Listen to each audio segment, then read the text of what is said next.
Muy buenas tardes, mis hermanos. ¿Cómo están? Dios me los bendiga. Gracias por estar una vez más aquí acompañándonos en lo que será esta cuarta charla del Congreso Eucarístico RUA 2025. Hermanos, el día de hoy tenemos un invitado especial. Es una persona que ya ustedes conocen mucho, por lo menos la gran mayoría, y es el hermano Mónico Vázquez desde Puerto Rico, desde la Isla del Encanto. Nos va a estar compartiendo la charla del día de hoy. Hola Mónico, ¿cómo estás? Dios te bendiga. Un honor, un placer tenerte por acá. Si no me equivoco, por primera vez, ¿no? No, yo creo que esta es la segunda vez, si no me La acuerdo. segunda. Sí, es la Bueno, la segunda, si segunda no vez. me acuerdo. Sí. No, gracias por invitarme, ¿no? El honor es mío, mantenerme invitado aquí. Eh, y más que te conozco, tú sabes, que hemos compartido varias veces. No, es un honor y más este interesante tema que fue un reto para mí. Para mí fue un reto. Es un reto porque une las dos clases anteriores en esta. Esta sería la conclusión, como quien dice, de las dos clases anteriores. Así que ya verán por qué lo digo. Así que va a estar muy Este, interesante. Espero que se pueda desarrollar bien. Vamos a ver, me claro. disculpan si me pongo un poquito gago, pero es parte de mi condición. Para los que no sepan, soy un poquito disléxico, tengo un poquito soy un poquito gago, así que en eso pues me disculpan con eso. No te preocupes, hermano. Bueno, hermanos, muchas gracias a todas las personas que se han venido conectando y las que se van a conectar a lo largo de este programa. Muchas gracias a todos. Recuerden dejar su like, comentar y sobre todo compartir este video para que llegue a la mayor cantidad de personas posibles. Y recordarles, hermanos, que todas las charlas que vamos a estar dando de este Congreso Eucarístico van a quedar grabadas aquí en mi canal. Esta ya es la cuarta charla, ya tuvimos a los hermanos Frankie Garcés, tuvimos también al hermano Fabián Ramos y tuvimos a la hermana Cruz Iniesta. Y hoy vamos a tener, como bien dijo el hermano Mónico, un tema muy bonito, un tema muy interesante que se llama el sacrificio eucarístico en la escritura, obviamente, y nuestro hermano Mónico pues nos va a ayudar con ese tema. Entonces recuerden compartir este tema para que llegue a muchas personas, tanto católicas como no católicas. Y hermano Mónico, como es costumbre aquí en este humilde espacio, pues antes de empezar quisiéramos encomendarnos a Dios y empezar, digamos, el programa haciendo una pequeña oración. No sé si tienes el gusto de ayudarnos con una pequeña oración. Sí, claro, yo me gusta siempre hacer el Santo Rosario de la Llaga de Cristo, pero como no puedo hacer el rosario aquí por el tiempo limitado, voy a decir lo que dice el Santo Rosario. Dice: Eterno Padre, yo te ofrezco la llaga de nuestro Señor Jesucristo para que cure las llagas de nuestras almas. Y comenzamos en el nombre del Padre, del Hijo y del Espíritu Santo. Amén. Señor Padre Santo, te ofrecemos esta santa clase, Señor Jesús, para que puedan cada vez más hermanos entender el sacrificio que hizo tu Hijo en la cruz, que podamos entender cada vez más lo necesario que es la Eucaristía, Señor Jesús, cómo tú impartes gracia santificante a través de ella, Señor Jesús, y cómo tú has cumplido tanto el Éxodo, el nuevo Éxodo, como la nueva Eucaristía o la nueva Pascua. Gracias, Señor Jesús, por mantenernos aquí reunidos, Señor. Te pido de una manera muy especial por personas que yo conozco que están enfermas, Señor, especialmente por la madre de nuestro hermano Santiago Alarcón, Señor Jesús, para que siga levantándola y siga sanándola en nombre tuyo poderoso. Todo esto te lo pedimos en el nombre poderoso tuyo. Amén, amén y amén. En nombre del Amén. Padre, del Hijo y del Espíritu Santo. Amén. Amén. Muy bien, hermanos. Entonces, pues sin más, hoy vamos, repito otra vez para los que se vienen conectando apenas, hoy vamos a hablar sobre el sacrificio eucarístico con el hermano Mónico Vázquez. Esta es la cuarta charla de este Congreso Eucarístico. Entonces, Mónico va a hacer su exposición, vamos a hacer la conversación y cualquier duda que ustedes tengan la dejan en el chat y ya sea al final de la exposición de Mónico o si Mónico puede, pues ahí en medio de la conversación, como él quiera, pues nos las va a aclarar. Entonces, hermano Mónico, te dejo el escenario todo es tuyo. Déjame ver. Un papelito en blanco. Opa. Bueno, miren qué interesante. Lo que han estado en las clases anteriores han escuchado cómo hay una relación con la Eucaristía del nuevo pacto, la Pascua, Pascua con la antigua Pascua y hacen una comparación con respecto a eso, que es lo que se llama tipología. Muy bien. Y si han escuchado, han hecho una comparación con Éxodo, han hablado de otros textos más, especialmente como dijo el hermano Fabián y la hermana Cruz, que es lo más que han entrado en ese campo muy interesante. Yo voy a comenzar dando un resumen porque es necesario, tengo que darle ese resumen obligatoriamente para que puedan entender a los padres de la iglesia, que voy a citar, y puedan entender también qué sucede en el Nuevo Testamento, ¿ok? Vamos allá. Primeramente vamos a definir qué es un sacrificio. Sacrificio, según el Diccionario de Jerusalén, es una acción ritual por la que se hace una ofrenda, en hebreo se llama minha, la divinidad. El concepto antiguo es también oblación de una parte de oferente mismo y opera así una comunión entre este y su Dios, que por la aceptación de la ofrenda se une con él. Algo muy interesante es que yo me he acercado mucho a varios hermanos católicos y protestantes también. Muchos creen que el sacrificio no se debe hacer porque tú no tienes nada que ofrender a Dios ni nada que ofrecer. Bueno, el asunto es que los sacrificios mayormente se hacían para tener una comunión con Dios. Incluso desde el Antiguo Testamento, desde Adán y Eva, vamos a decirlo, de sus hijos de Adán y Eva, los hijos, Caín y Abel, hacían una ofrenda en agradecimiento para tener esa comunión. Y eso se consideraba, esa comunión, como una adoración. Esa es la verdadera adoración que desde el tiempo antiguo hasta el tiempo presente se ha estado haciendo. De ahí es que va evolucionando lo que es la liturgia. Podemos verlo como dice José María Iraburu, en la síntesis de la Eucaristía, en la página 11, que no es Dios quien necesita los sacrificios rituales, es el hombre el que está necesitado de hacerlo para ofreciendo al Señor parte de los dones de él recibido, afirmar así su propio corazón en la sumisión y en el amor y expiar por tanto abusos cometidos en la criatura con desprecio a su creador. Ven, es como un signo de comunión y también de tratar de calmar, bueno, en aquel momento era calmar la ira que tenía Dios con nosotros, o buscar esa forma de comunión calmando la ira que nuestro papá tenía con nosotros. Es como cuando un hijo hace una desobediencia al papá, el hijo trata de buscar una forma y el papá está bien molesto, el hijo trata la forma incluso de pedirle perdón, le acaricia, le busca cosas, le trae cositas, tú sabes, a papá. Bueno, aquellos que tienen niños pequeños saben a qué yo me estoy refiriendo. Le traen como unos regalitos. Incluso hasta en animales sucede eso también. No sé si han visto como en animales, cuando tú regañas al animal o lo tienes en constante disciplina, vamos a decirlo así, como se hacen algunos animalitos que le echan agüita o algo así. Ellos algunas veces te traen un regalo. ¿Ves? Especialmente los gatos sucede eso mucho. Pues, es ese tipo de ofrenda es lo que se da, lo que hace el hombre hacia Dios, no porque Dios lo necesita, sino porque el hombre quiere tener esa comunión con Dios. Muy bien, porque la perdió, obviamente. Continuamos por aquí. Lo saqué. Vamos a hablar un momentito del Pesaj. Yo sé que esto lo habían escuchado ya en las otras clases anteriores, pero el Pesaj, el Cordero Pascual, es muy interesante entenderlo en su capacidad, en su cabalidad, para poder comprender qué sucede en el Nuevo Testamento. Muy bien. Yo hice un bosquejo, un resumen. Créeme, hermano Rigo, me dio trabajo hacer el resumen, porque es demasiado. Es demasiado. Tenemos 5 pasos básicos de la antigua Pascua. Primer paso, escoger un cordero macho sin defecto. Escoger un cordero macho sin defecto, como dice en Éxodo 12, 1 al 6. Sin defecto es que no podía tener ningún, o sea, si era cojo, no se puede usar. Si tenía moquillo, bueno, nosotros decimos moquillo aquí a la enfermedad de la gripe y de que le dan a los animales. O sea, no podía tener nada, ni tuerto, ni que le faltaba un pie, ni que faltaba una pezuña, nada, ni siquiera una enfermedad. Así que así tenía que ser escogido el cordero macho, y tenía que ser macho. Muy bien. Había que sacrificarlo. Ahí están los textos bíblicos.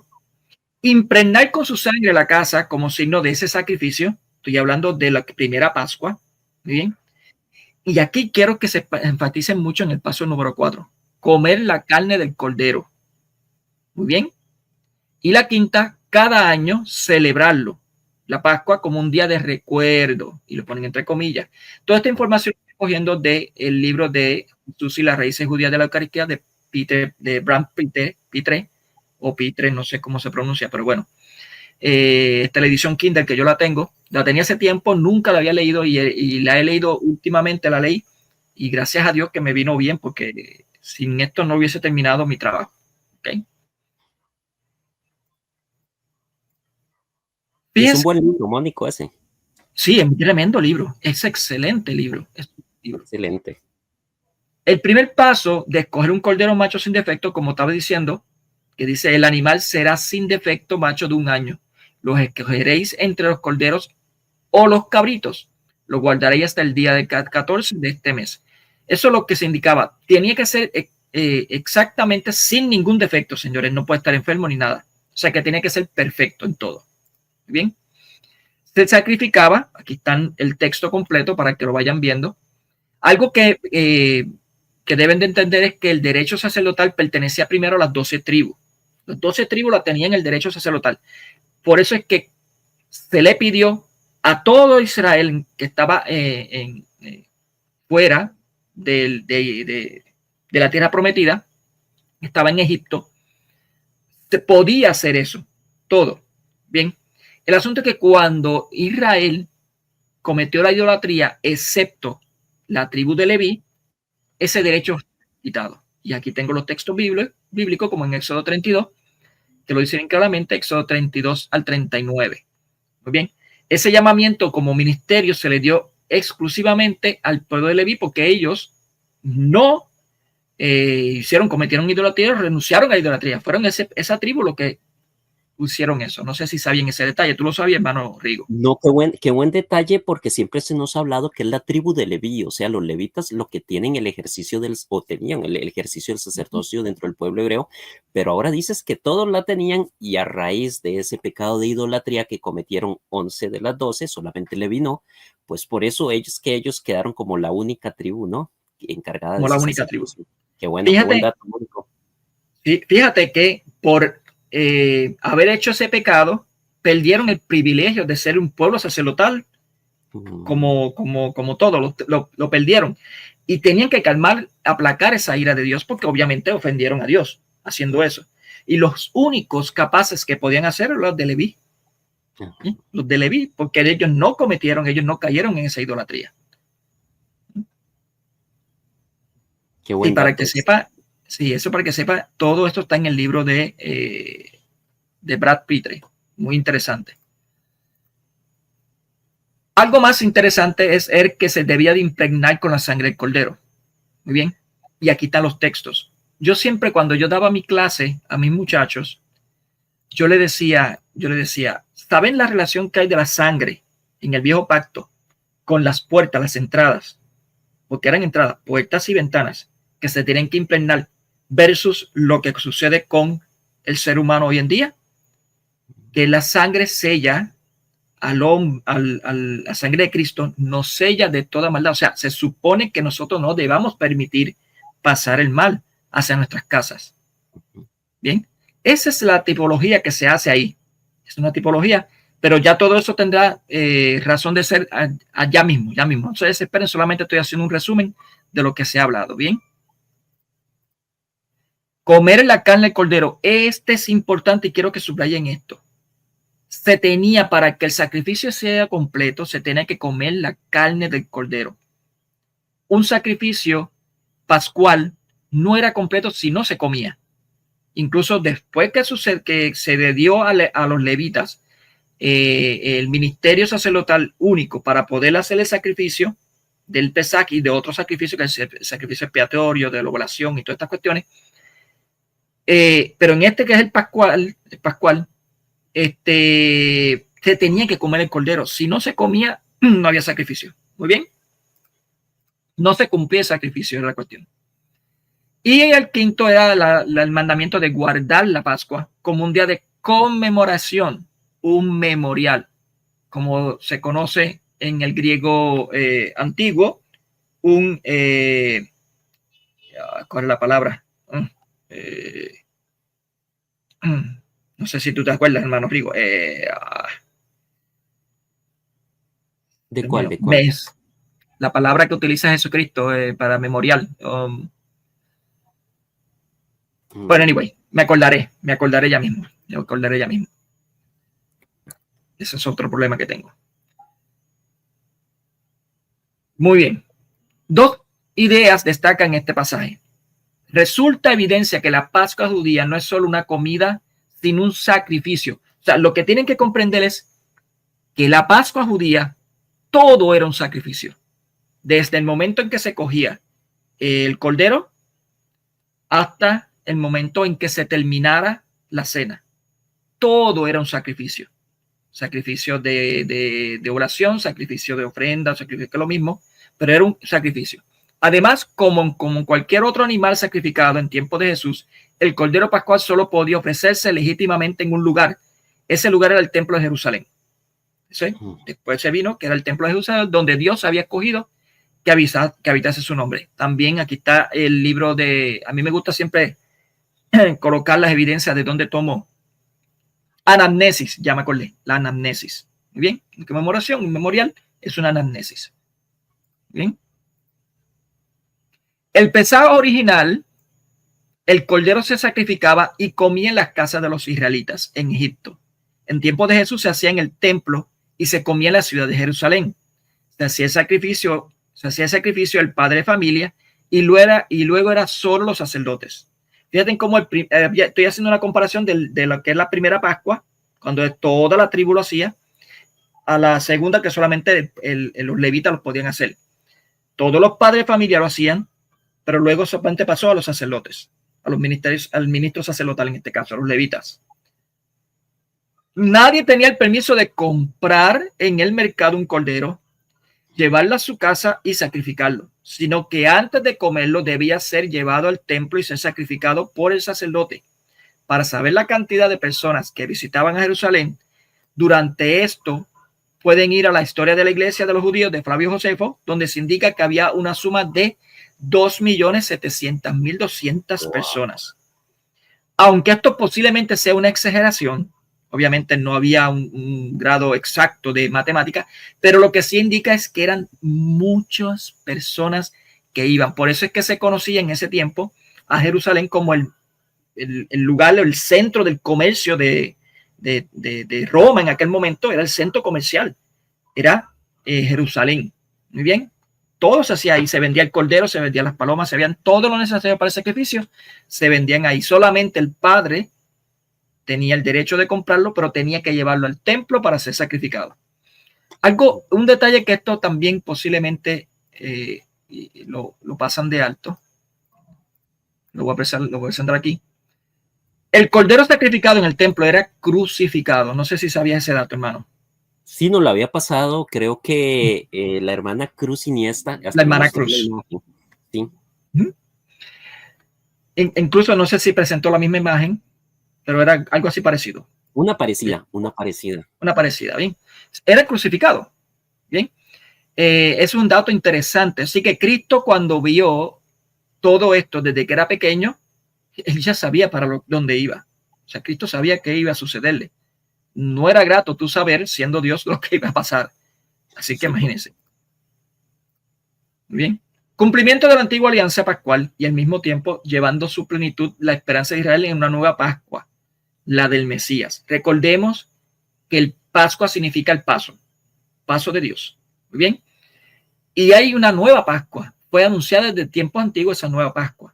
Y hay un nuevo éxodo junto con esa nueva Pascua. Fíjate que en el Viejo Testamento la Pascua no fue celebrada sino antes del éxodo. ¿Se acuerdan? ¿Se acuerdan? Se celebró la Pascua, que fue un mandamiento y pues salieron de Egipto, que fue el éxodo. Para el pueblo de Israel, ese era el concepto que tenía con el Mesías. Y que siempre ha sido así, aunque eso se ha perdido últimamente. Pero muchas personas creen que el pueblo judío o israelita en el tiempo de Jesucristo, lo que esperaban un libertador únicamente. No. Claro, esperaban un libertador del emperador del Imperio Romano, pero en su mente pensaba en un éxodo, una salida hacia una tierra prometida, una tierra nueva, y esa tierra nueva prometida era bien futurista, o sea, estamos hablando del cielo. Bien, y aquí están los textos. Vamos a hacer esa comparación. Jesús celebró la única cena en la noche de Pascua, la misma en que los judíos consumían la carne del cordero. Eso lo ven en Mateo 26, 9. ¿Bien? Todos esos textos están ahí. Estos textos evidencian de cómo la cena pascual tuvo lugar después del sacrificio de los corderos pascuales. Eso es importante que lo anoten. Comieron la cena en Jerusalén. Anteriormente eran las casas. Después pasó a ser en Jerusalén. No podía ser fuera. Era en Jerusalén. Se hizo por la puerta en la puesta del sol, como dicen de Deuteronomio 16:6. Tomaron vino, que era necesario para la Pascua. Eso lo dicen en el Mishnah del numeral que está ahí. La última cena culminó con un cántico. Muy bien. Jesús habló de la nueva alianza en ese momento. Lo mismo parecido a lo que pasó con el pueblo con Moisés, que le dijo que esta es la alianza, un pacto de la alianza que se hace al derramar el cordero y la sangre y todas estas cuestiones. Estoy hablando en el Antiguo Testamento. Pero en el Nuevo Testamento, en el Nuevo Pacto, hay una nueva alianza y Jesucristo la instituye. ¿Bien? Y eso estaba ya profetizado desde Jeremías, mucho tiempo. ¿Bien? La significación sobre el cordero sacrificado en el templo, el cuerpo y la sangre de este cordero que correspondía al padre de familia explicar, lo hace Cristo con su propio cuerpo y su sangre. O sea, quien se encargaba de explicar todo lo que correspondía el cuerpo y la sangre del cordero y esa significación y ese sacrificio que se estaba haciendo, Cristo lo hace, toma el lugar de como padre para los apóstoles y explica que ese es su cuerpo y su sangre, qué es lo que va a suceder con su cuerpo y su sangre. Bien. Y lo más importante, que se debía de comer el cuerpo del cordero. Bien. Esto no es era un símbolo, ¿verdad? No, no era un símbolo. No, claro que no.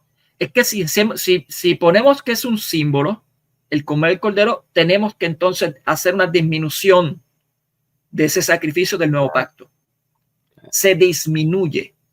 Y recordemos que lo que Cristo instituye no es un pacto nuevo, claro que sí, pero lo que hace es una plenitud de lo que es la sombra del antiguo pacto. Por tanto, decir que es un simbolismo, el comer el cuerpo y la sangre de Cristo, estamos disminuyendo esa plenitud. Estamos poniéndole en menos lugar que lo que es en el viejo pacto. Y eso no es así. Tiene que estar más, una plenitud completa. Además, decir que comer el cuerpo y la sangre de alguien o de algo, simbólicamente en el Viejo Testamento, lo que significaba era que tenía que desvivir a alguien o ultrajar a alguien o algo. O sea, y hay textos muy explícitos donde se habla simbólicamente de esa forma. Por tanto, Jesucristo, cuando está hablando en Juan 6, no hace referencia a nada simbólico. Está hablando muy literal de su cuerpo y su sangre. ¿Sí? Continuamos. Y mi computadora se congela de vez en cuando. Se me congela. Permíteme que estoy teniendo problemas con él. Espera para ver si yo lo puedo pasar de aquí. Déjame ver. No, en mi internet. En mi internet. Deja que se calme un poquito. En mi internet. Okay, ya está. Ya se calmó. Ya se calmó. Ya. Ok. El cordero pascual sacrificado. Se debe comer el cordero. Sin esto no hay pacto, ni Pascua, ni alianza. Se debe de comer el cordero. Muy bien. Purificado de la levadura vieja para hacer masa nueva. Pues soy hacimos, porque nuestro cordero pascual, que es Cristo, ha sido inmolado. Fíjense que estoy haciendo una tipología de lo que es el cordero del viejo pacto con el cordero pascual, que es Cristo. Y en 1 Corintios 5, 7, 8 nos está señalando quién es el cordero del nuevo pacto. Es Cristo. Así que celebremos la fiesta no con vieja levadura, ni con levadura de malicia e inmoralidad, sino con hacimos de pureza y verdad. Y en 1 Corintios 10:16 también habla de Cristo como ese cordero. Fíjate que dice, la copa de bendición que bendicimos, ¿no es acaso comunión con la sangre de Cristo? Y el pan que partimos, ¿no es comunión con el cuerpo de Cristo? Dentro de la mentalidad de los apóstoles, estaban viendo una nueva Pascua. Y si hay una nueva Pascua, como ya identifiqué y como ya ustedes identificaron en los anteriores cursos que estaban hablando de Eucaristía, hay necesariamente un sacrificio que se debe de hacer. Porque es Pascua, es la nueva Pascua. Tenemos un cordero, tenemos el sacrificio, tenemos los panes, tenemos la oblación y tenemos un sacrificio que es incruento, o sea, no es derramamiento de sangre ya, porque hay una comunión con la sangre y la copa o el vino, y hay una comunión con el cuerpo de Cristo y el pan. Bien, esta es la plenitud de los sacrificios del viejo pacto con respecto a la Pascua. Bien, continuamos, que esto va a estar excelente. Para Pablo, que veía la cena con ojos judíos, se trata nada menos que de una nueva Pascua. Cristo, el Cordero Pascual, ha sido sacrificado y por tanto los cristianos deben celebrar esa fiesta de su cuerpo y sangre. En resumen, igual que los antiguos judíos consideraban su Pascua como una participación en el éxodo de Egipto, también para San Pablo y otros cristianos primitivos, la Eucaristía era una participación real en la última cena y en la muerte de Jesús. ¿Se acuerdan lo que leemos en 1 Corintios 11? Que decimos que mientras hacemos esto, proclamamos la muerte del Señor, porque hay una relación directa. Esto es lo que está diciendo, incluso esto lo saqué también del libro de Brad Pitre, y ahí está la página para el que lo quiera buscar, se lo recomiendo, un excelente libro. Muy bien. Ahora vamos a hablar de Melquisedec. Melquisedec y los padres de la iglesia. Muy bien. Piensen que en Génesis 14, 18 al 20, ya se presenta Melquisedec. Este es un personaje que en el Antiguo Testamento sale, creo que fue en este único texto, no hay otro más que haya salido. Es un personaje que muchos han categorizado que es una tipología de lo que es Cristo, que es una cristología, una cristofanía. Bueno, hay muchas especulaciones, pero bueno, la realidad es que lo que quiero presentar es por qué Melquisedec es sacerdote. Melquisedec es sacerdote por algo interesante que el mismo texto lo dice. Entonces Melquisedec, rey de Salem, presentó pan y vino, pues era sacerdote del Dios Altísimo. O sea, lo que caracteriza a Melquisedec como sacerdote del Dios Altísimo era que presentaba, ofrendaba pan y vino. Grábense en esto bien, porque esto lo van a ver mucho de ahora en adelante. Y especialmente el hermano Rico lo va a ver también, porque él lo va a estar viendo conmigo aquí. Bien. Claro. Hay otro también en Malaquías que se utiliza. Fíjense qué interesante. Dice, pero desde la salida del sol hasta su ocaso, mi nombre es grande entre las naciones. Aquí se habla de naciones, pero la palabra que se utiliza aquí es goyim, que es gentiles, entre los gentiles. Y en todo lugar se presenta a mi nombre un sacrificio de incienso y una ofrenda pura. Hay algunas versiones bíblicas que dicen un sacrificio de ofrenda de harina de pan, de harina, creo que dice, de harina. Porque mi nombre es grande entre las naciones, dice el Señor de los ejércitos. Otra vez, entre los goyim. Mi nombre es grande entre los goyim, entre los gentiles. Fíjate que este texto no está hablando de un sacrificio que debe de hacer los israelitas, sino los goyim, los gentiles. Los gentiles. Es entre los gentiles que este sacrificio debía ser visto, dado, presentado. Pero bueno, es que tenemos un problema, porque leemos más adelante que el sacrificio del antiguo pacto solamente se podía celebrar en Jerusalén, no entre todas las naciones, entre los goyim.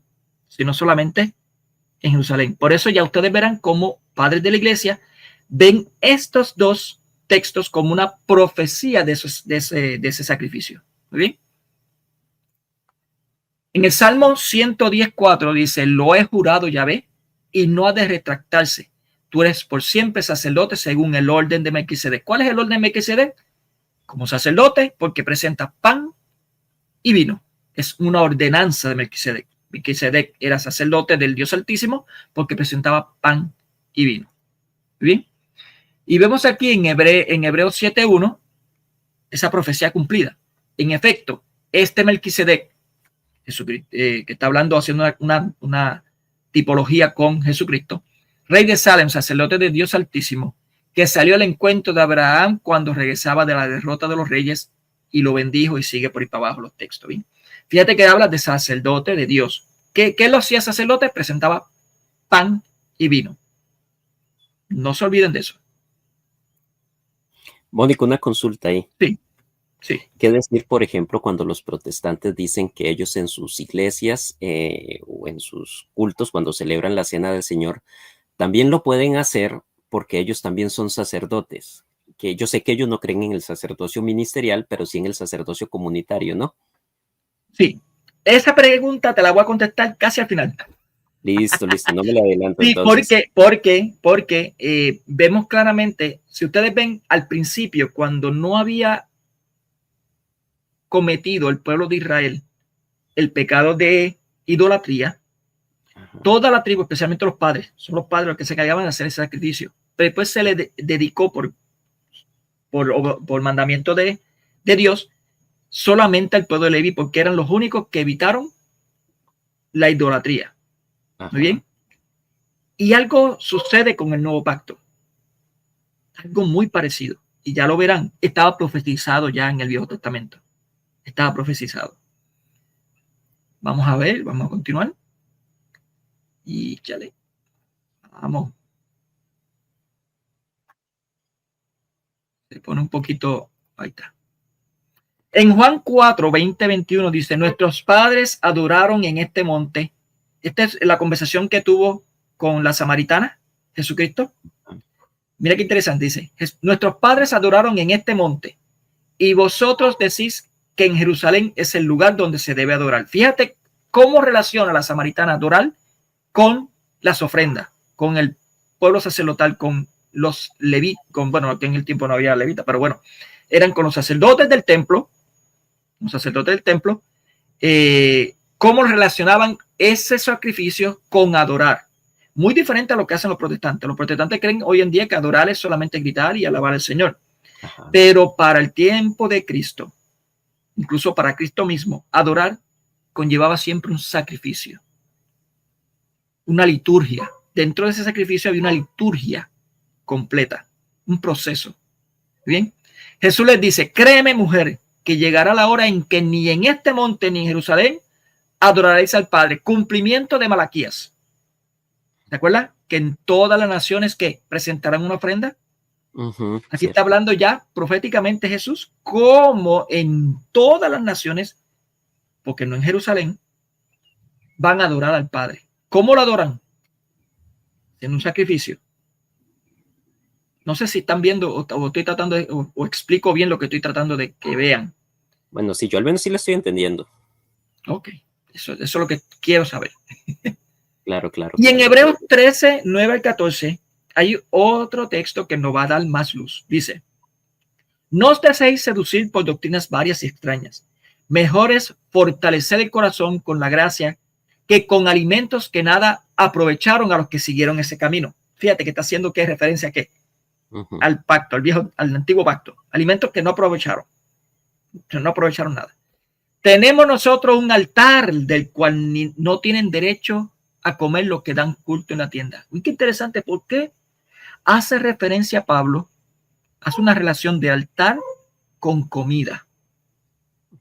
¿Por qué esa relación de altar con comida? En Primera de Corintios capítulo 10, versículo 15 en adelante, está la respuesta. Para los israelitas, según la carne, el comer de los sacrificados en el altar sea, en lo que estaba en el templo, Ajá. era tener comunión con el altar. Por tanto, para el cristiano, comer de lo sacrificado en el altar. ¿Cuál es el altar para el cristiano? Vamos si lo sabe, hermano Rigo. Hoy me está haciendo examen, Mónico. Sí, hoy estoy haciendo examen. ¿Cuál es el altar para el cristiano? Eso lo dice, creo que el catecismo lo dice y lo dice también ¿qué más? Creo que el Concilio de Trento lo dice. Ujú. Es la cruz de Cristo. Es Cristo, la cruz. Y Mónico, Ese es el altar. y esto que dices también, qué interesante, porque siempre se ofrece en el templo, ¿no? En el caso de nosotros los cristianos, yo lo digo porque los protestantes, pues, como tal, por lo menos al modo católico, no tienen un templo así como tal. Y para ellos todo esto es simplemente algo simbólico, mientras que para nosotros no es así. Para No, nosotros es la carne de Cristo, es la sangre de Cristo, ¿no? claro. Para la mentalidad del pueblo cristiano, al principio, esa Ajá. mentalidad, lo que veía era el cumplimiento de la nueva Pascua. Y recordemos que la Pascua, ¿qué es? Llevaba sacrificio y del nuevo éxodo. Ajá. ¿Ve? Hay un sacrificio y una salida. ¿Cuál es el éxodo para nosotros? Arriba el El cielo, la patria cielo, celestial. la patria celestial. Para los cristianos, estos judíos que Ajá. veían esa visión al principio, lo que veían era una nueva Pascua. Y obviamente esa nueva Pascua tenía que conllevar un sacrificio. Cristo Claro. es nuestro Cordero Pascual. El altar en la cruz. La mesa donde se comía o donde se celebraba la cena del Señor se consideraba una comunión con el altar. Por eso es que nosotros le llamamos altar.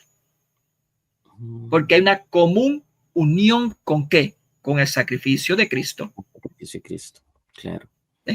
Y eso es lo que está diciendo aquí Pablo con respecto a eso. En Hebreos 13:9. Fíjate qué interesante porque dice, nosotros tenemos un altar del cual no tienen derecho a comer los que dan culto en la tienda. Esos son los israelitas, según la carne. No tienen derecho, ¿por qué? Porque todavía no quieren coger el nuevo pacto. Ajá. Ellos están, la antigua Pascua, están celebrando antigua Pascua, pero el nuevo pacto, que es con la nueva Pascua, no quieren hacerlo. Por tanto, no pueden comer de ahí. Esa cena del Señor, Pablo lo está relacionando con ese nuevo pacto, con esa nueva Pascua. Dice, mire qué interesante, los cuerpos de los animales cuya sangre lleva el sumo sacerdote al santuario para la expiación del pecado son quemados fuera del campamento. Por eso también Jesús, para santificar al pueblo con su sangre, padeció fuera de la puerta también. Así pues, salgamos donde él fuera del campamento, cargando con su oprio, que no tenemos aquí ciudad permanente, sino que andamos buscando la que, la del futuro. ¿Ven que ellos creían en un éxodo? Los judíos creían en un éxodo que era celestial. Celestial. Por tanto, tenía que por obligación haber una Pascua, una nueva Pascua para el judío. Por eso es que los primeros cristianos, tanto gentiles como judíos que salieron de la diáspora de pueblos remanentes, como lo dicen los protestantes, que salieron de Israel según la carne, lo que veían era ese cumplimiento en Cristo. ¿Sí? Eso es lo que está indicando. Mónico, ¿y cómo ya en la nueva alianza, por ejemplo, se cumplen esas profecías que citaste de Malaquías, donde ya no es solamente para el pueblo hebreo, sino para todos? O sea, es una iglesia universal, por lo tanto, la de Cristo, ¿no? Claro, es universal porque recordemos que el sacrificio iba a ser celebrado Ajá. tanto por los judíos como por los goyins. Malaquías 1:11. Mi nombre es grande entre los goyins. Ajá. Y en todo lugar se presenta a mi nombre un sacrificio. En todo lugar. ¿En qué lugar? En esos de los goyins. Ya estaba profetizado. Sí. El nuevo éxodo. Por ejemplo, y esto lo saqué también del libro de las raíces judías de la Eucaristía de Van Peter. Por ejemplo, en un antiguo escrito del siglo I, descubrimos la idea de que la verdadera tierra santa está en el mundo superior, donde se halla el trono de Dios. A diferencia de la tierra de Canaán, La tierra celestial prometida existiría y existirá por siempre, e incluso se identifica con el reino de Dios. Y aquí está el testamento de Job 3, 1 al 9. El testimonio que ofrece la Misná es aún más definitivo.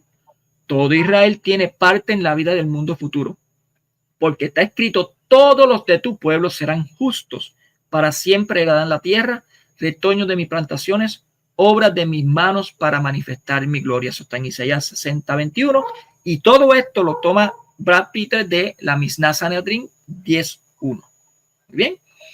Tengo también evidencia, esto también lo evidencia Brad Peter también, con otro asunto más. Dice: según el profeta Jeremías, en el momento del nuevo éxodo, Dios sellará una nueva alianza. ¿Se acuerdan que estaba hablando de una nueva alianza? Una nueva alianza con su pueblo, mayor que la alianza que lo sacó de Egipto. ¿Ve que no puede ser simbólica? Porque si decimos que es simbólica, las disminuimos. No, tiene que ser mayor. Tiene que ser mayor porque es la plenitud. ¿Bien? ¿Y cómo termina Jesús sus días? En el cenáculo. La noche antes de morir, toma una copa de vino y dice: esta copa es la nueva alianza en mi sangre, que es derramada por vosotros. Lucas 20, 22, 20. Y 1 Corintios 11, 25. ¿Te acuerdas que yo mencioné 1 Corintios 11? Ahí está. Como si mediante ese acto dijese: doy cumplimiento a la profecía de la nueva alianza con mi propia muerte. Cristo es el Cordero de esta nueva alianza, de esta nueva Pascua, porque pasó. Se tiene que cumplir en totalidad esa nueva Pascua, y para cumplirse la nueva Pascua se tiene que sacrificar el Cordero, y tiene que haber un sacrificio de Pascua, que es un sacrificio de propiciación, de ofrendar, de propiciación, que es un sacrificio de la Pascua, un sacrificio de propiciación, si no me acuerdo. Se tiene que cumplir también para el judío del primer siglo. Eso es lo que entendía, y eso es lo que se sigue entendiendo hoy en día. Claro. Lamentablemente los protestantes tienen otro concepto muy moderno, muy alejado de esta iglesia primitiva.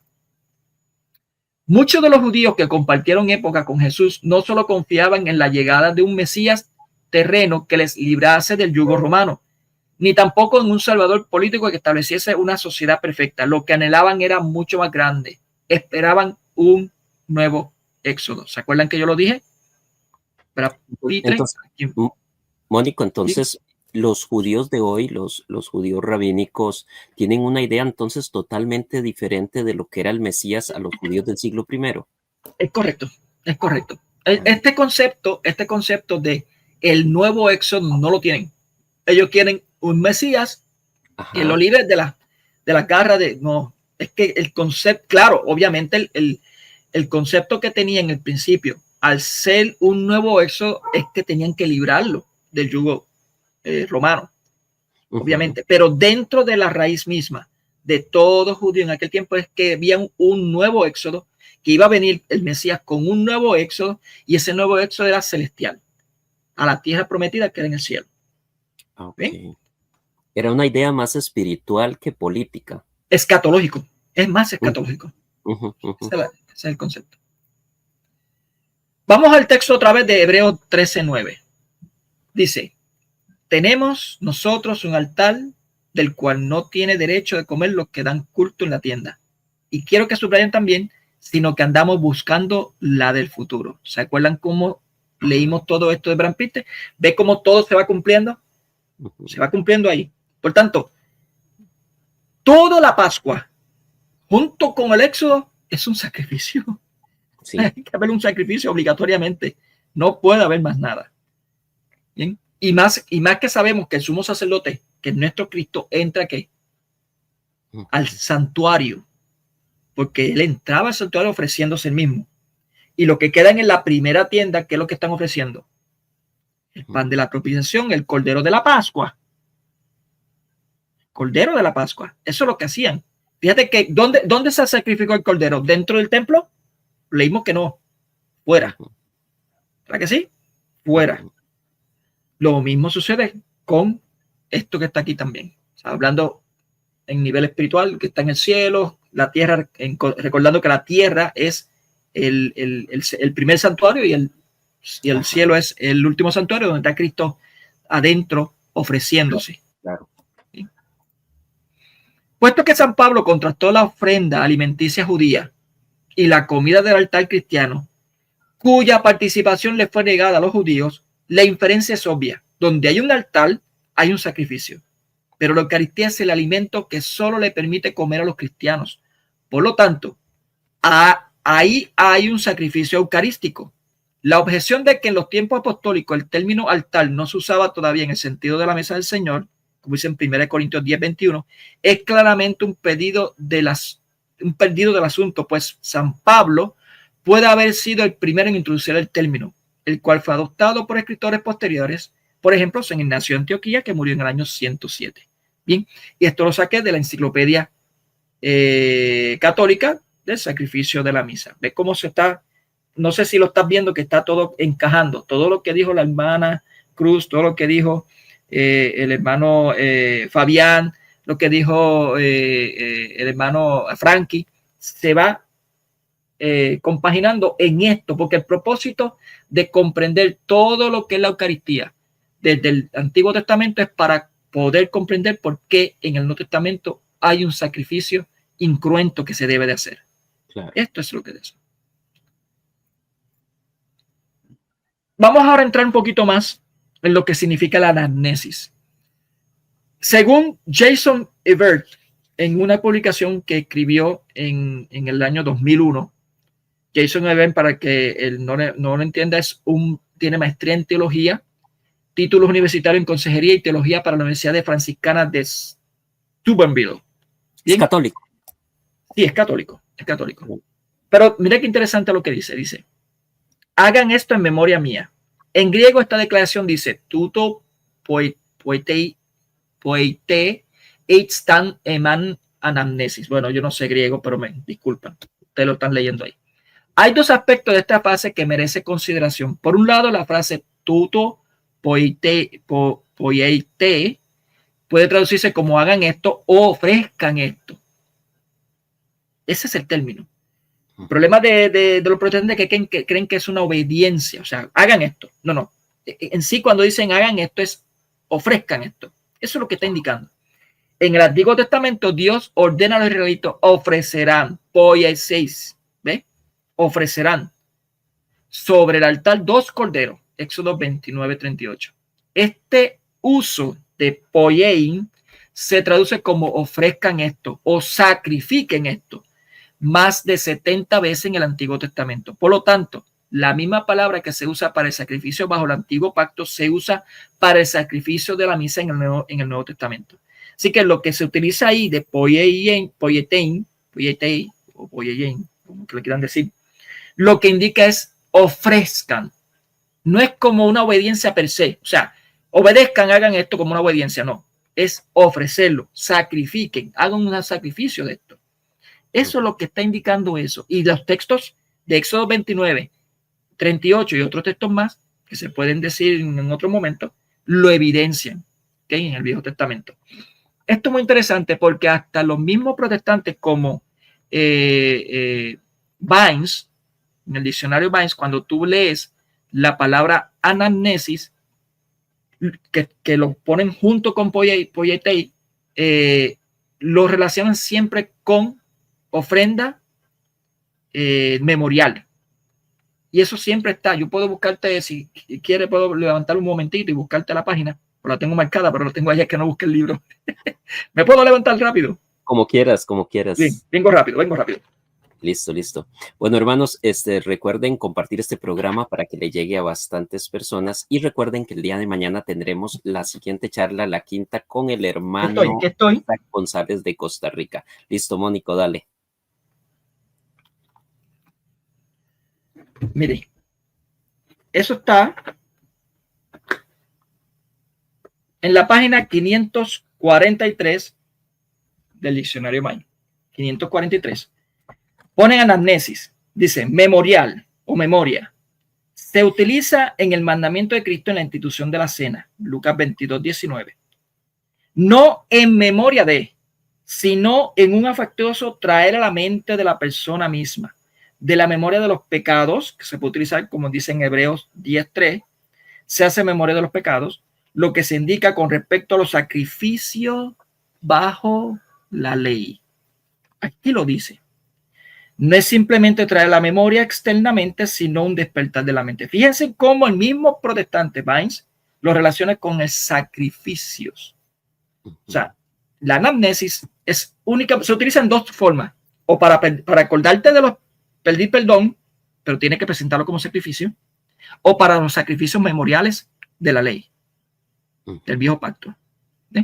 Eso es lo más interesante.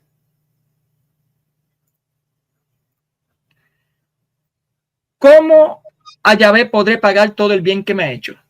La copa de salvación levantaré e invocaré el nombre de Yahvé. Mucho cuesta a los ojos de Yahvé la muerte de los que aman. A Yahvé, yo soy tu siervo, el hijo de tu esclava. Tú has soltado mis cadenas, sacrificio, ofreceré de acción de gracia e invocaré el nombre de Yahvé. ¿Qué es lo que estoy presentando aquí? Esto está en el Salmo 116. Pero fíjate cómo ya en el Salmo 116 dice que había un ofrecimiento de acción de gracia. ¿Qué significa acción de gracia, hermano Rigo? Claro, claro. Eucaristía. Eucaristía, el buen comer también, como le dicen también a la Eucaristía, ¿no? Esto es lo que hizo Jesús en la última cena, ofrecer un sacrificio de acción de gracia. ¿Ve cómo hay un sacrificio?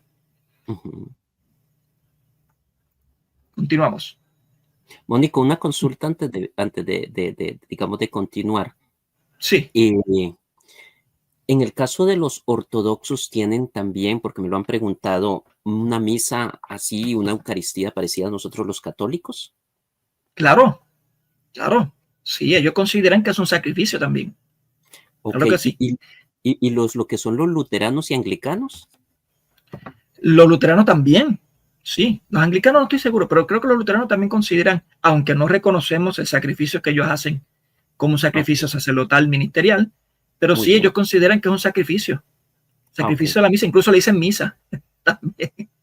También. Sí, le dicen misa. Eso es muy interesante. Sacrificio eucarístico, sacrificio de ofrenda. El problema está entre los luteranos es que dicen que es un sacrificio de agradecimiento, no imparte, no es un sacrificio como nosotros lo entendemos, de la forma de propiciación y estas cuestiones, pero sí lo dicen como de agradecimiento, de dar gracias. Okay. Tengo entendido que es así, posiblemente me equivoque, pero hasta donde yo sé es así. Fíjense cómo ya en la Didache se está utilizando estas profecías. Miren qué interesante. En la Didache 14 dice, el día del Señor, reúnanse para partir el pan y dar gracias. Eucaristía. Pero primero confiesen sus pecados para que su sacrificio sea puro. Sin embargo, nadie que riña con su hermano podrá unirse a su reunión hasta que se reconcilie. Su sacrificio no debe ser profanado, porque aquí tenemos la palabra del Señor. En todo lugar y en tiempo ofrézcame un sacrificio puro, porque soy Rey poderoso, dice el Señor, y mi nombre siembra terror entre los Goyim, entre las naciones.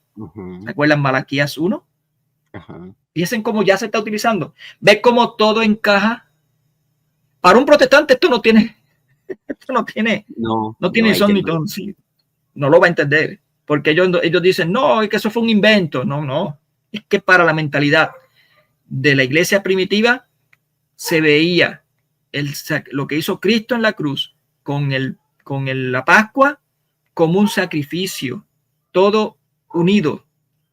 ¿Por qué? Porque eran paramidas del éxodo, del nuevo éxodo que era en el cielo. ¿Ven? Mónico, y mira qué interesante lo que dice al principio, pero primero confiesen sus pecados, ¿no? Es importante eso, sí, es importantísimo, porque tú no puedes acercarte a Dios con pecado. Tienes que haber confesado tus pecados. Pero bueno, y hay otro problema, porque hay algunos protestantes que no creen en la confesión de pecado. El luterano sí cree, y algunos anglicanos también.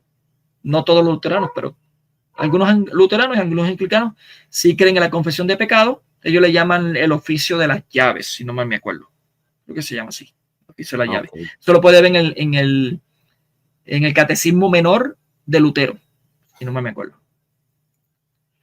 Mira cómo el diálogo de Justino Mártir, que por cierto, Justino Mártir habla explícitamente también de la liturgia que se celebraba, la liturgia o la eucarística, de cómo se impartía el beso del opúsculo, el beso de la paz, de cómo se echaba agua en el vino, qué significaba, todo eso lo especifica allí. Pero bueno, yo lo que quiero es hablar del sacrificio, no de la liturgia en sí, aunque está relacionada, pero bueno. Además, como dije antes, respecto a los sacrificios que ofrecían en aquel tiempo, Dios habla por medio de Malaquías, uno de los 12, lo siguiente: no tengo complacencia en ustedes, dice el Señor, y no aceptaré sus sacrificios de sus manos, pues desde la salida del sol hasta su puesta, mi nombre ha sido glorificado entre los gentiles. ¿Ves cómo aquí Justino sí utiliza el término gentiles? Oye, y en todo lugar se ofrece incienso a mi nombre y una ofrenda limpia, porque grande es mi nombre entre los gentiles, dice el Señor. Pero ustedes lo profanan. Ustedes, ¿a quién se refiere? A los israelitas. Hablan entonces de los sacrificios que nosotros, los gentiles, le ofrecemos en todo lugar, es decir, del pan de la Eucaristía y también del cáliz de la Eucaristía. Y dice que nosotros glorificamos su nombre mientras que ustedes lo profanan. Obviamente Trifón era un judío, le está diciendo que lo están profanando. Muy bien. Que hablamos de un padre apostólico del siglo II, ¿verdad? Y hablamos también, cuando mencionaste la Didache, de lo que se considera el primer catecismo cristiano. Es correcto. Yo me dediqué a buscar información de Padre Iglesia antes de Niceno, por aquellos protestantes que dicen, no, que fue en Niceno. Bueno, sí, que tiene que ser preniceno. Sí, es para que vean. Vamos a ver más. Irineo de León, o de Lyon, me gusta más el León, creo que así se pronuncia. Quienes conocen las constituciones secundarias, es decir, bajo Cristo, de los apóstoles, saben que el Señor instituyó una nueva oblación. ¿Se acuerda que yo hablé de oblación? En el nuevo pacto, según la declaración del profeta Malaquías, porque desde la salida del sol hasta la puesta, mi nombre ha sido glorificado entre los gentiles, y en todo lugar se ofrece incienso a mi nombre y un sacrificio puro. Fíjate cómo aquí Irineo también utiliza goyim, como debe ser, gentiles. Bien. Como también declara Juan en el Apocalipsis, el incienso son las oraciones de los santos. Por otra parte, Pablo nos exhorta a presentar nuestros cuerpos como sacrificio vivo y santo, agradable a Dios, que es vuestro culto racional.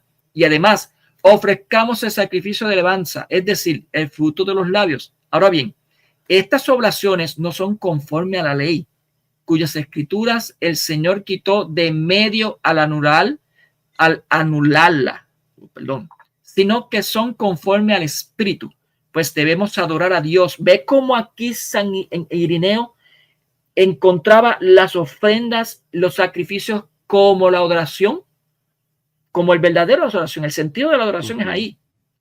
Muy diferente a lo que algunos protestantes hacen hoy en día, que es brincar y saltar. No, para la iglesia primitiva, el sentido de adorar es adorar. El sentido del sacrificio Mónico, es adorar. Y cómo habla bastante de incienso. O sea, ya lo dijo San Justino Mártir y lo dice ahora San Irineo de León. La pregunta es, ¿los protestantes en sus cultos usan incienso? Por lo menos los modernos. Bueno, si es de nueva era, posiblemente. perdón. Pero es que en el mundo protestante se puede encontrar de todo un poco. O sea, de todo, es variado. Sí. Sí, yo he visto, aquí en Puerto Rico yo he visto, ¿se acuerdan que aquí siempre condenan al católico porque usan velas? Yo he visto cultos pentecostales que están usando velas. Así que, sí, y aquí en Puerto Rico lo he visto. Así que existe de todo. Así que venga un pentecostal, un protestante por ahí, un protestante, y comiencen a usar incienso para la adoración, no me extraña. Bueno, ya hay neoprotestantes que sí lo utilizan, que son los de los mesiánicos estos, que utilizan el arca, que son los... que se ve como judíos mesiánicos, algo así. Sí, exacto. Ellos lo utilizan, así que no hay problema para eso. Sí. Dice, y además ofrezcamos sacrificio de alabanza, aunque yo se lo leí. Y por lo tanto, la oración de la Eucaristía no es carnal, sino espiritual, y en este sentido es pura, porque hacemos una oración a Dios del pan y la copa de bendición, dándole gracia porque ha ordenado, ve que es acción de gracia, porque ha ordenado a la tierra que produzca esos frutos para nuestro sustento. Y luego, cuando hemos perfeccionado la oración, invocamos al Espíritu Santo para que exhiba este sacrificio, tanto el pan, el cuerpo de Cristo, como la copa, la sangre de Cristo, para que quienes reciban estos antitipos obtengan la remisión de los pecados y la vida eterna. ¿Qué nos está diciendo San Ireneo? Es que esto está brutal. Sí, Que la Eucaristía no solamente es un sacrificio de oración, es un sacrificio de propiciación. Eso es lo que nos está indicando. Propicia. Es un sacrificio de propiciación. ¿Y esto es antes de Niceno o después de Niceno, hermano Rigo? Qué interesante. Antes de Niceno, es pre-Niceno. San Ireneo de León es del siglo II. Del siglo II. Sí. Vamos a analizar un poquito 1 Corintios 15. ¿Por qué a mí me gusta mucho 1 Corintios 10, 15 en adelante? Porque aquí se nos va a presentar los tres tipos de sacrificio que en la iglesia primitiva, que la iglesia de los apóstoles, se presentaban. Miren cómo Pablo está apelando al razonamiento. Algunos no lo usan, pero bueno, está apelando al razonamiento. Dice, os hablo como a prudentes, alguna vez dice como a personas sensatas. Juzgad vosotros lo que digo. La copa de bendición que bendecimos, ¿no es acaso comunión con la sangre de Cristo? Y el pan que partimos, ¿no es comunión con el cuerpo de Cristo? Porque aun siendo muchos, un solo pan y un solo cuerpo somos, pues todos participamos de un solo pan. Fíjate cómo para Pablo también nos está colocando nosotros que estamos ofreciéndonos también. ¿Ven? Participamos de ese mismo pan, por tanto, hay una comunión con nosotros y Cristo. Fijaos en el Israel según la carne. Lo que comen de la víctima, ¿no están acaso en comunión con el altar? Volvemos otra vez al altar. Comen de la víctima. Si hay una víctima que se debe de comer, ¿bien? Porque si no hay una comida de la víctima, no hay comunión con el altar. Eso es lo que está indicando según Israel según la carne. En otras palabras, según el pacto antiguo. ¿Qué digo pues? Que lo inmolado, sacrificado a los ídolos es algo, o que los ídolos son algunos. Aquí está hablando, primeramente me presentó el sacrificio de la antigua alianza. Y ahora se va a enfocar en los sacrificios de los paganos, de los gentiles que había en ese tiempo. ¿Bien? Pero si los que inmolan los gentiles lo inmolan a los demonios y no a Dios, y yo no quiero que entres en comunión con los demonios. Para Pablo, entrar en comunión con los demonios si comes de la carne que se inmola en ese altar de los gentiles. Si tú comes de la víctima que se sacrificó en ese altar de los gentiles, estás haciendo partícipe por medio de esa comida, ¿de qué? De los demonios. Bien. Y él dice, no quiero que hagan comunión con ellos. Fíjate cómo en el versículo 19, en el versículo 18, está hablando de víctimas y comer. Y en el versículo 20 también, víctimas y comer. ¿Se acuerdan que yo dije que se enfocaran mucho en lo de la comida de la Pascua antigua? Bien. Miren lo que dice en versículo 21. No podéis beber de la copa del Señor y de la copa de los demonios. No podéis participar de la mesa del Señor. Si hay una mesa, hay comida, ¿no? Comida. Claro, obviamente. Y de la mesa de los demonios. Aquí está el sacrificio de los gentiles. La mesa del Señor. Si participamos de la mesa del Señor, como dice en Hebreo 17, participamos del altar que es la cruz. Hay una comunión con la mesa del Señor y el sacrificio de Cristo. Y es lo que Pablo lo que quiere es que comamos de ahí. Pero si hay una mesa que comemos, debe haber necesariamente una víctima, ¿no? Porque si vemos que en el versículo 18 hay una víctima, vemos que en el versículo 20 hay una víctima también, es más que claro que en el versículo 21 hay una víctima para comer de esa mesa. Si hay una víctima, hay un sacrificio. Y si hay un sacrificio, hay una nueva Pascua. Hay una nueva Pascua porque recordemos que Cristo es el Cordero Pascual. Hay una nueva Pascua. Cuando yo logré comprender esto, señores, a mí se me aguaron los ojos. Por eso es que a mí me gusta mucho el el rosario de la llaga de Cristo, porque es que me emociona, o sea, me llega a tal nivel ese rosario que me pone, o sea, me hace recordarme de todo el sacrificio de Cristo en la cruz, con la Eucaristía, de todo. Y cuando él dice, cuando dice ese rosario, para que cure las llagas de nuestras almas, dice, yo te ofrezco las llagas de nuestro Señor Jesucristo, está indicando eso. ¿Entiendes? Incluso hay una canción que le habla mucho también, que dice, sangre de Cristo, santifícame, cuerpo de Cristo. Hermosísima también, tiene que ver con esto también. ¿Muy bien? Vamos, ya estamos terminando, hermano, no se preocupe. Es que se me congela. Ahí está. Vamos. Sí, se le ha venido cortando al final un poquito. Sí, se me congeló. Ahí. Okay. Vamos acá. Dice en el Concilio General de Trento, en la 22ª sesión, en el capítulo 1, miren cómo todo se une. Todo lo que yo acabo de decir se une. Es que de verdad que estos obispos eran un caso. Pues habiendo celebrado la antigua Pascua, que la multitud de los hijos de Israel inmoló en memoria de su salida de Egipto, instituyó la nueva Pascua. ¿Se acuerdan lo que hablé? Es decir, él mismo para ser inmolado bajo signo visible por la iglesia mediante el ministerio de los sacerdotes en memoria de su propio paso de este mundo al Padre. Pascua. Cuando por la efusión de su propia sangre nos redimió, nos libró del poder y de las tinieblas y nos trasladó a su reino. Éxodo. ¿Ve? Y esta es en verdad la oblación pura, que no puede ser contaminada por ninguna indignidad o malicia de quienes la ofrecen, que el Señor predijo por Malaquías que se ofrecería en todo lugar, pura su nombre, que sería grande entre los gentiles, y que el apóstol Pablo, escribiendo a los Corintios, no ha indicado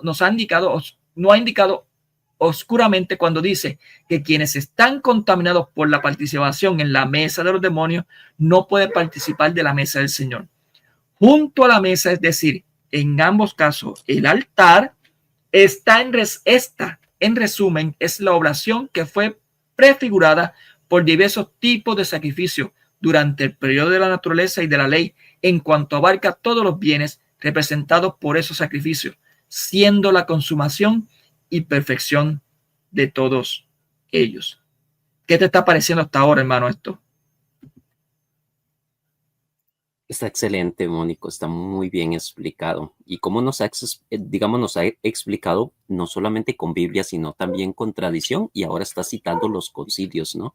Que forman parte del magisterio de la iglesia. Entonces, Mónico ha venido demostrando en esta charla con los 3 pilares fundamentales, como digo yo en los debates: magisterio, escritura y tradición, lo que es el sacrificio eucarístico, ¿verdad? En nuestra iglesia. Muy bien. Así es. Vamos a ver algo más. Philip Schaff reconoce que la iglesia primitiva, desde su comienzo, hablaba de un sacrificio. Esto está en la historia de la iglesia protestante, por si acaso. Iglesia cristiana, sí, volumen 3, sí, cristianismo niceno, post-niceno.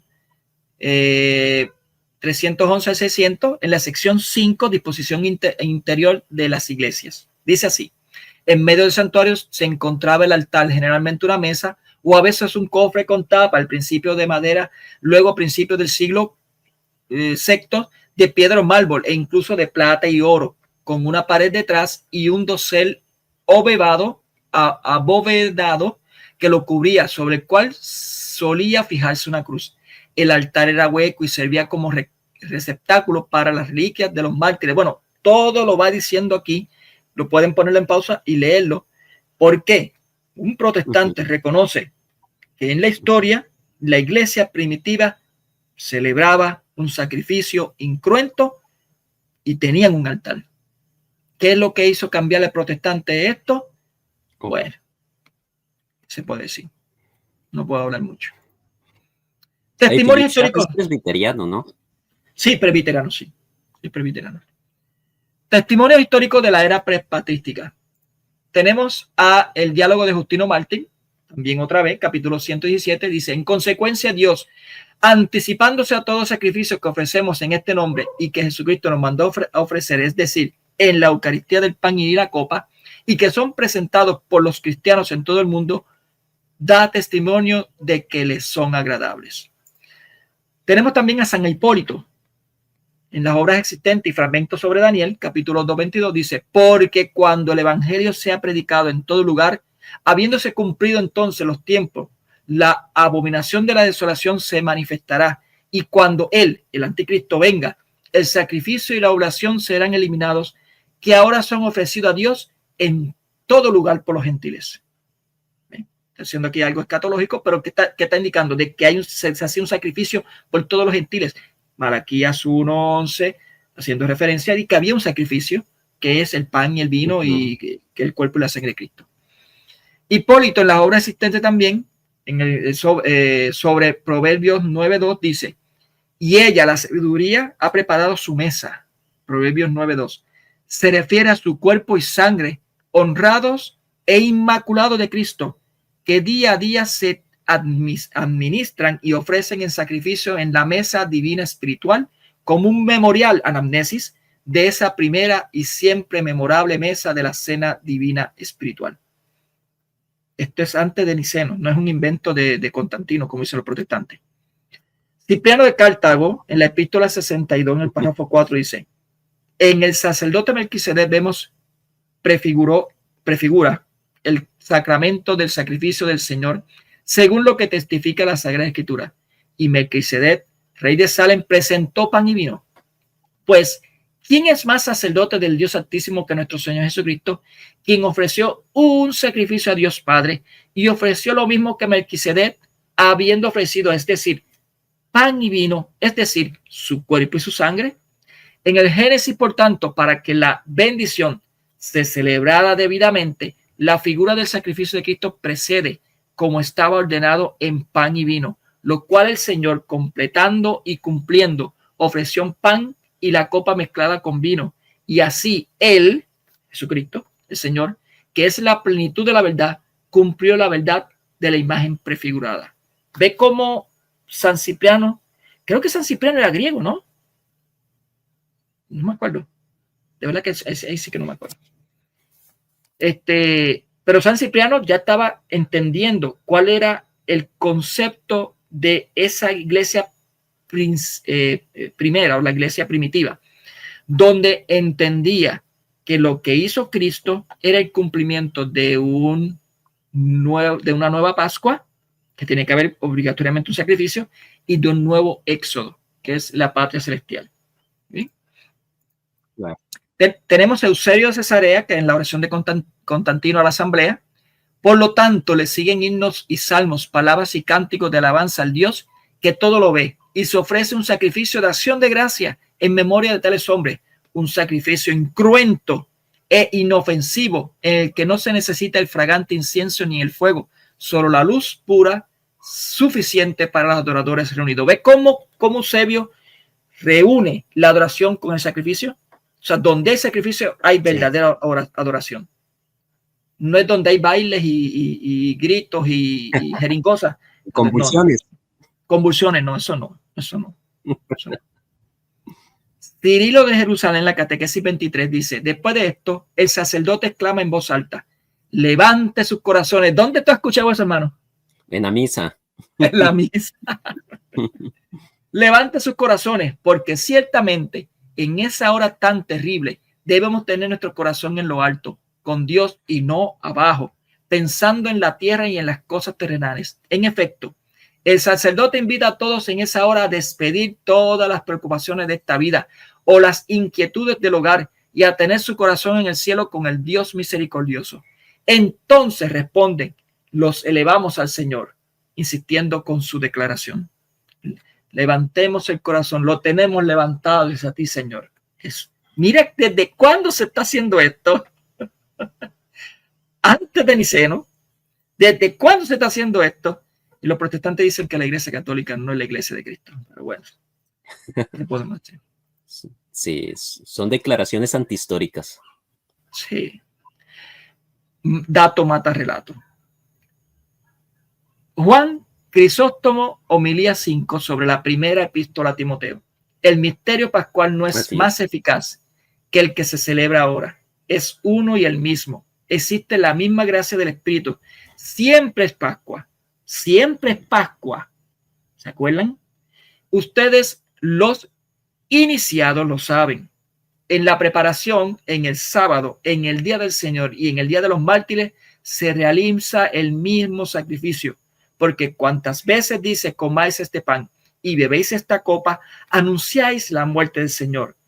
No hay tiempo limitado para la celebración de este sacrificio. ¿Por qué? ¿Por qué entonces se le llama fiesta pascual? Porque Cristo sufrió por nosotros entonces. Que el tiempo, por tanto, no influya en vuestro enfoque. Siempre hay el mismo poder, la misma dignidad, la misma gracia, un mismo cuerpo. Ninguna celebración es más o menos santa que otra. Todas son iguales, dignas. Esto imagínate. Por eso a los protestantes no les gusta la tradición, ¿no? No les gusta. Y a la pregunta que usted hizo, hermano, sobre los sacerdotes. Hay una profecía en el Viejo Testamento que se debe de cumplir. Esa profecía solamente es dada a los gentiles. En Isaías 66, 18 dice, porque yo conozco sus obras y su pensamiento. Tiempo vendrá para juntar a todas las naciones y lenguas, y vendrán y verán mi gloria. ¿Se acuerdan lo que dice Malaquías 1:11? Porque todas las naciones verán mi gloria. El cumplimiento, el nuevo pacto. Y pondré entre ellos señal, y enviaré de los escapados de ellos a las naciones. O sea, podrán entre los israelitas una señal, y enviará de entre ellos, de los israelitas, de ellos a las naciones. Bueno, aquí yo no estoy seguro si dicen el Goyim, pero bueno, aparentemente sí, porque está hablando de Tarsis, Put, Lut, que disparan arco a Tubal, y ya van, estos son pueblos paganos, señores, pueblos gentiles. Claro. A las costas lejanas que no oyeron de mí, ni vieron mi gloria, y publicarán mi gloria entre los Goyims. Y traerán a todos vuestros hermanos entre todas las naciones por ofrenda a Jehová. Estoy usando la Reina Valera para el protestante que esté viendo esto. No sé qué. En caballos, en carros, en literas, en mulos y en camellos, a mi santo monte de Jerusalén, dice Jehová. Al modo que los hijos de Israel traen las ofrendas en utensilios limpios a la casa de Jehová. Fíjate, como estos que él va a sacar, como si estuviesen escapado, como si fuese ¿cómo se llama eso? Una porción pequeña para escapar de donde están, que son israelitas, son seleccionados, lo manda a esas tribus gentiles, y ahí ellos, esos israelitas, van a ofrendar a los gentiles. Bien, lo van a ofrendar a Jehová, dice, por ofrenda a Jehová. Y mira qué interesante, tomaré también de ellos, ¿desde quién? De entre los que son de Tarsis, de entre los gentiles, sacerdotes y levitas.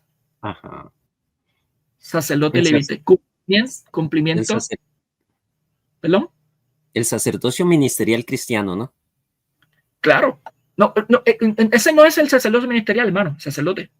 Es un pueblo santo, pueblo sacerdotal. Un pueblo, sí. Un pueblo sacerdotal y levitas. Es que el asunto es que no puede haber levita en los gentiles. Porque aquí está haciendo referencia al ministerio sacerdotal. ¿Recuerdan que solamente los levitas eran los que podían ministerial ese sacrificio de la Pascua? El sacrificio de la Pascua, los únicos que lo podían hacer, porque recuerden que las 11 tribus ofendieron a Dios y no podían, ya se les quitó ese privilegio. Lo único que no ofendieron a Dios con la idolatría fueron los levitas, la tribu de los levitas. Bien.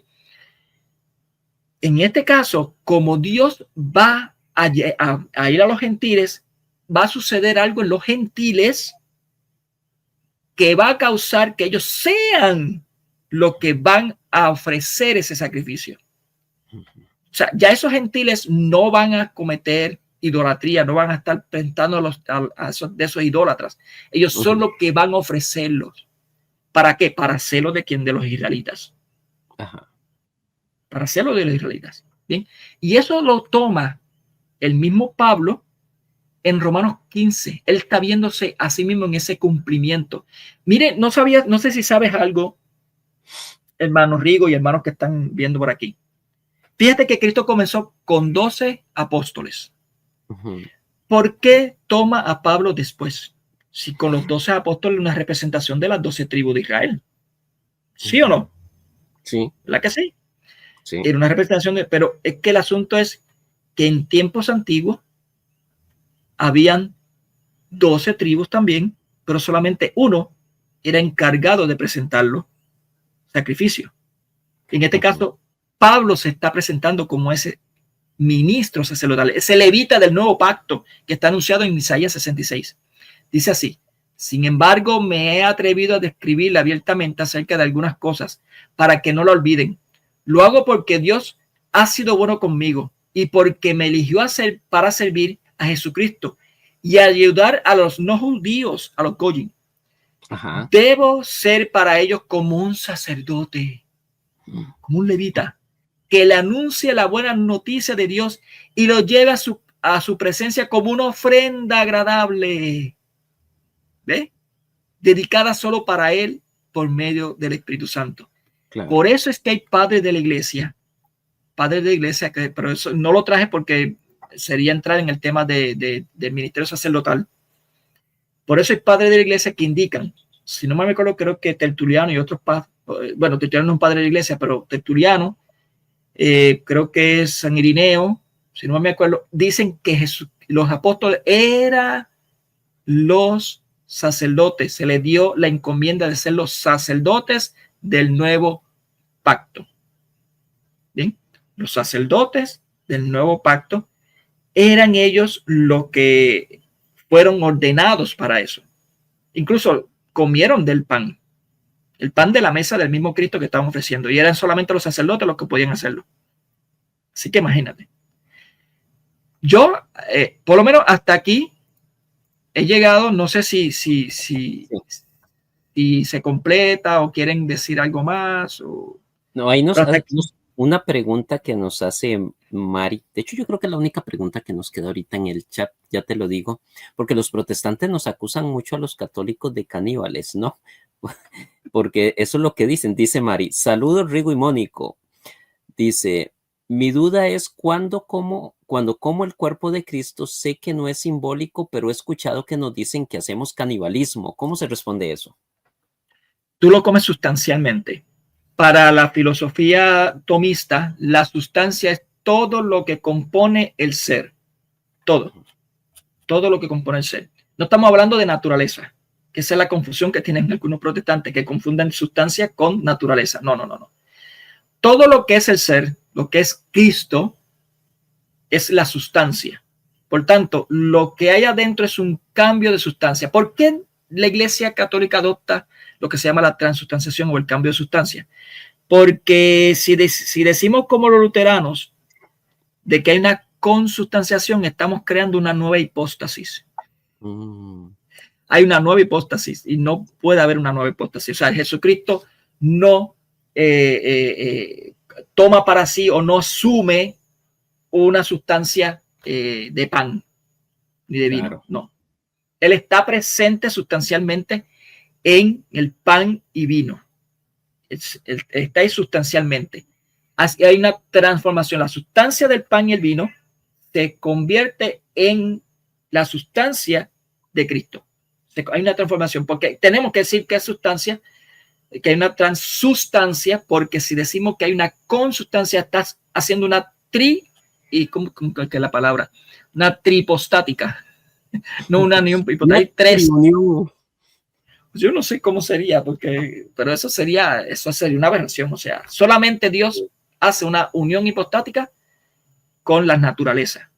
Y yo no puedo mezclar la naturaleza o la sustancia, porque acuérdense que la sustancia es todo lo que envuelve.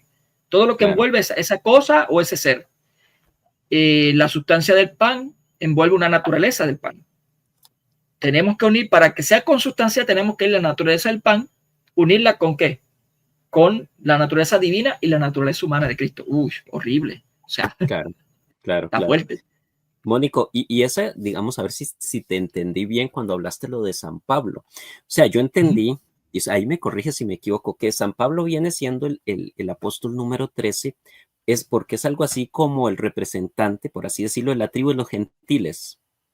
Él es el representante de los gentiles. Él se vio como el cumplimiento de aquella profecía de Isaías 66, donde él es de los escapados, o sea, de los que salen de la Israel según la carne, del escapado, ¿para qué? Para ofrecer a los gentiles al Señor. Recuerden en 1 Corintios 10, recuerden que hay una comunión con el cuerpo y la sangre de Cristo con nosotros, a través del pan y el vino.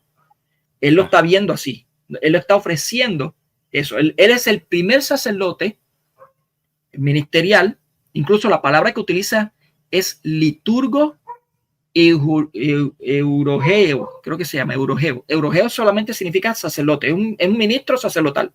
Y liturgo es una liturgia.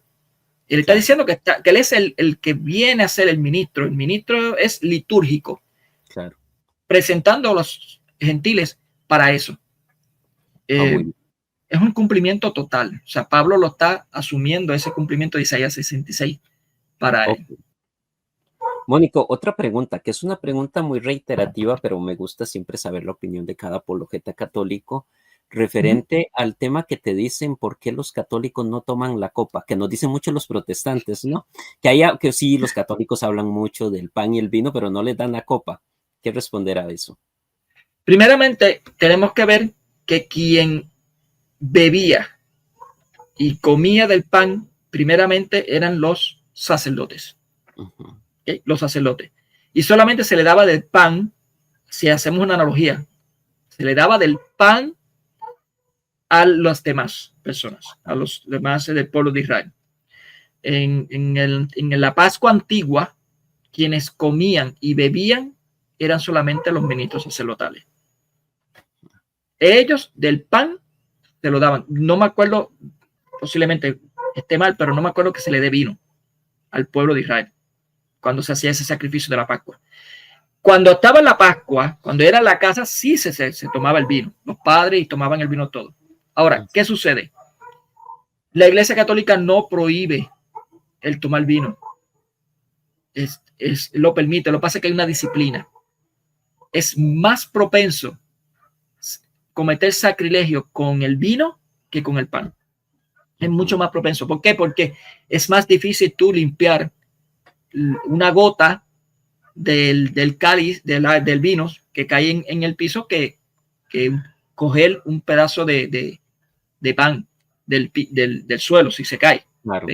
Es mucho más difícil. Entonces, pero entendiendo que toda la sustancia de Cristo, o sea, recordemos que Cristo no está dividido, Cristo no lo puede separar. Bien. Claro, está más que claro que cuando Cristo habla en los evangelios de que este es mi cuerpo y este es mi sangre, está haciendo en el lenguaje de una nueva Pascua. Recuerden eso. Pero lo que se comía era la carne del cordero. La carne. Todo el pueblo se comía la carne. La sangre que hacía, sentaba. Muy bien. Después fue cuando se implementó de que quien comía, bebía el vino era el padre de la familia y se lo pasaba a las familiares y el pan. Pero primero era así. Se tenía que comer todo el cordero.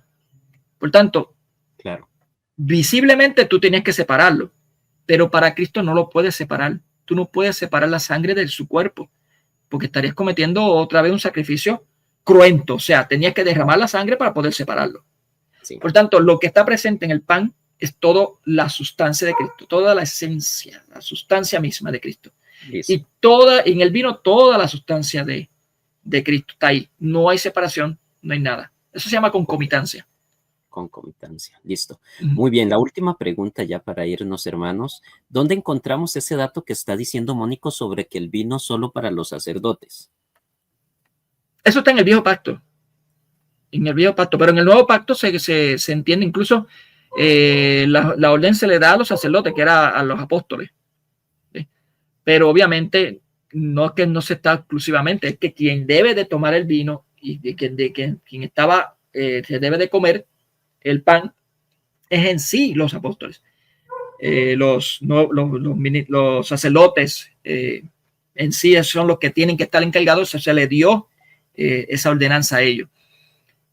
Obviamente después que se reparte a las personas y se le daba, pero no todo el tiempo. Incluso hay textos bíblicos donde solamente se le daba el pan nada más. El pan nada más. Cuando dice la repartición del pan, es eso, pan nada más. No decía repartición del pan y el vino. Es pan. ¿Okay?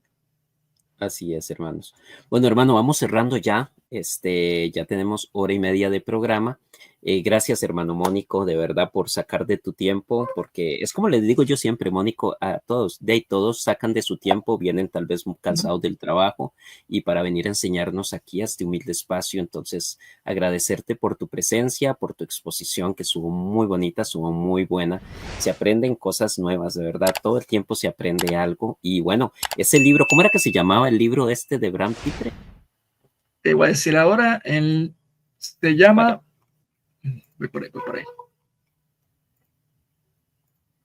Se llama Jesús y las raíces judías de la Eucaristía de Bram Pitre. Déjame decirlo, yo puedo buscar una imagen aquí rapidito.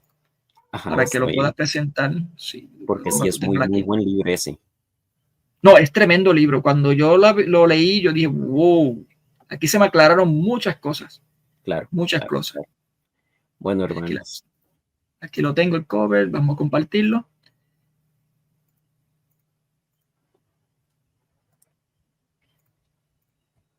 Aquí está. Recordemos que este es de la Kindle, así que es mi Kindle la que están viendo. Ahí está. Este es el libro Bram Pitre, Jesús y las raíces judías de la Eucaristía. Es tremendo libro que lo pueden ir, él lo va desglosando poco a poco de cómo es todo esto. Muy bueno. No, es excelente. Incluso si tienen habla de la cuarta copa aquí también, pero si tienen la cuarta copa también de Scott Hans y tienen el Apocalipsis, si lo juntan con el Apocalipsis y la misa, creo que se llama el Apocalipsis y la misa del cielo, algo así, no me acuerdo. Es excelente también. De Scott Hahn también. De Scott Hahn, muy bien. Bueno, hermanos, ya antes de irme, recordarles la charla del día de mañana a las 6 de la tarde, hora de Costa Rica, con el hermano Isaac González de Costa Rica, mi paisano. Va a tener la quinta charla.